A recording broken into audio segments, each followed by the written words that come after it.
Modasa market yard દ્વારા 8 વર્ષ પહેલા બચકોટ ગામે બાયપાસ રોડ પર કરોડોના ખર્ચે સબ યાર્ડ બનાવવામાં આવ્યું હતું। ઉદ્ઘાટન બાદ આજ દિન સુધી આ સબ યાર્ડમાં હરાજીનું કામ શરૂ થયું નહીં હોવાથી ખેડૂતો હાલાકી ભોગવી રહ્યા છે। મોડાસા માર્કેટ યાર્ડ દ્વારા 8 વર્ષ પહેલા બચકોટ ગામે બાયપાસ રોડ પર કરોડોના ખર્ચે સબ યાર્ડ બનાવવામાં આવ્યું હતું। લાખો કરોડના ખર્ચે બનાવેલું યાર્ડ હજુ કાર્યરત નહીં થવાને કારણે ખેડૂતોને બસ ટ્રાફિક સહિતની સમસ્યાઓનો સામનો કરવો પડે છે। ગામના ખેડૂતો મોટી સંખ્યામાં માંગ કરે છે કે આ સબ યાર્ડમાં હરાજીનું કામકાજ જલ્દીથી શરૂ કરવામાં આવે। જિલ્લાની કોંગ્રેસ ખરીધારાઓ વ્યારે આવે છે ત્યારે કોંગ્રેસ દ્વારા મુદ્દે કલેક્ટરને લેખિત આવેદનપત્ર આપી સબ યાર્ડ ચાલુ રહે તેવી માંગ કરવામાં આવી છે। 10 વર્ષ પહેલા ખુલ્લું મૂકવામાં આવેલ પણ પછી કયા કારણસર ચાલુ કરવામાં નથી આવ્યું એ કંઈ સમજણ પડતી નથી। અને મોડાસા માર્કેટ યાર્ડની અંદર જે ટ્રાફિકની સમસ્યા બહુ થાય છે અને માર્કેટ પણ નાનું પડે છે તો ખેડૂતોની જણસ લઈને ગામડેથી ખેડૂતોને ત્યાં જવામાં ઘણી હેરાનગતિ ભોગવવી પડે છે અને આમ જનતાને અને ખેડૂતોને પણ ટ્રાફિકની સમસ્યા બહુ નડે છે। અને જ્યારે જિલ્લા કલેક્ટર જિલ્લા કચેરીની તમામ ઓફિસો કલેક્ટર મામલતદાર કચેરી સિવિલ અને રેલવે સ્ટેશન જો બહાર આવ્યા હોય અને બાજકોટ ખાતે જો માર્કેટ યાર્ડ નવીન બાંધકામ ત્યાં કમ્પ્લીટ હોય તો પછી કેમ ત્યાં ચાલુ કરવામાં નથી આવતું એ કંઈ સમજણ પડતી નથી। અને લાખોનો ખર્ચો કર્યા પછી પણ નવા માર્કેટ યાર્ડ ધૂળ ખાઈ રહ્યું છે।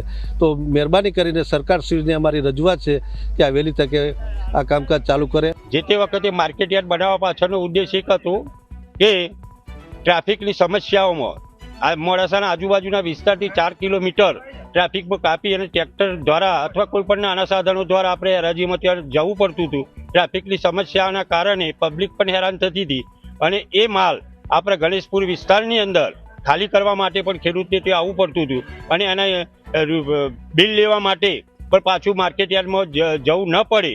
આ બધી સમસ્યાઓ હલ થાય એના માટે જે તે વખતે આ માર્કેટ યાર્ડ બનેલું છે।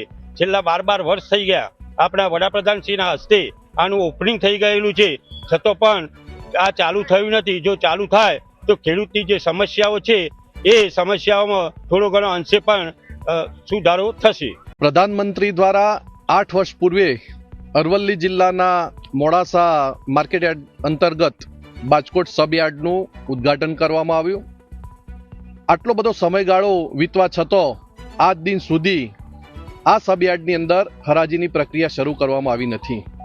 માત્ર ફોટાઓ પાડવાથી કે ઉદ્ઘાટન કરવાથી ખેડૂતોને સાચો લાભ મળતો નથી। અત્યારે તમે જુઓ તો ગંદકીનું સામ્રાજ્ય, સ્વચ્છતાની પણ મોટી મોટી વાતો થાય પણ માર્કેટ યાર્ડના સત્તાધીશો દ્વારા સ્વચ્છતા પણ કરવામાં આવતી નથી।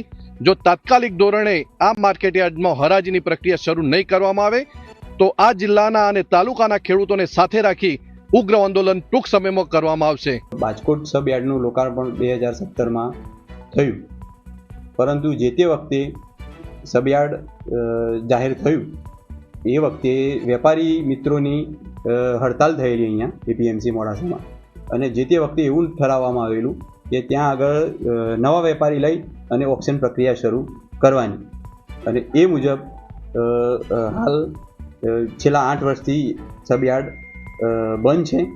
ત્યાં હરાજીની પ્રક્રિયા ચાલુ નથી। એપીએમસીના પ્રયત્નો પૂરતા પ્રમાણમાં થઈ રહ્યા છે કે ત્યાં ઓક્શન ચાલુ થાય પરંતુ વેપારીઓની અપૂરતાના કારણે હાલ ચાલુ કરી શકતા નથી પરંતુ આગામી સિઝનમાં વેપારી મિત્રો જોડે પરામર્શ કરી અને સબ યાર્ડ ચાલુ કરવા માટેના પ્રયત્નો હાથ ધરીશું। સત્તાધારીએ કહ્યું કે આ સબ યાર્ડ લોકાર્પણની બાદ હાલાટ યાર્ડના સ્થાનિક વેપારીઓના હડતાલને કારણે ચાલુ ન થઈ શક્યું હતું અને ઓછા વેપારીઓને લાઈવ ચાલુ કરવાનો પ્રયાસ થવા છતાં હાલ વ્યવસાયીઓને અપૂરતાને કારણે ખોલવામાં આવ્યો નથી। સરકાર દ્વારા સબ યાર્ડ ચાલુ કરવાનો પ્રયત્નો ચાલુ છે। કૌશિક પટેલનો report, Hind TV news, Surat.